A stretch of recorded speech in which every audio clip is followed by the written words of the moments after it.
আমাদের স্বাধীনতা সার্বভৌমত্বের প্রতি আল্লাহ আমাদের সকলের রাজনৈতিক অভিভাবক আল্লাহ বেগম জিয়া আল্লাহ উনি আমাদের স্বাধীনতার শিরদাঁড়া। আল্লাহ আমরা যখন বুঝতাম না পুরো বাংলাদেশে একজন মানুষ যদি স্বাধীনতার পক্ষে আল্লাহ মেরুদণ্ড সোজা করে দাঁড়িয়েছিলেন উনি আমাদের বেগম জিয়া। আল্লাহ উনি চরম অসুস্থ অবস্থায় আছেন। আল্লাহ আমাদের প্রাণের অভিভাবক বেগম জিয়াকে আল্লাহ আপনি সুস্থ করে দেন। আল্লাহ বাংলাদেশের সামনে আরো কঠিন সময়, এই কঠিন সময়ে ওনার বেঁচে থাকা খুব দরকার।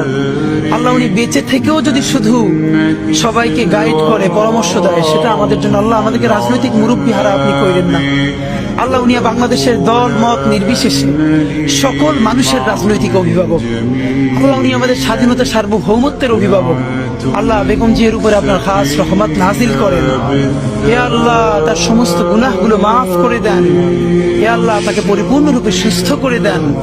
আল্লাহ বেগম জিয়া তো একদিন অবশ্যই আপনার কাছে যাবে, কিন্তু বাংলাদেশ একটা স্থিতিশীল পর্যায়ে গেছে। আল্লাহ স্বাধীন সার্বভৌম একটা দেশ হিসেবে দাঁড়িয়ে গেছে।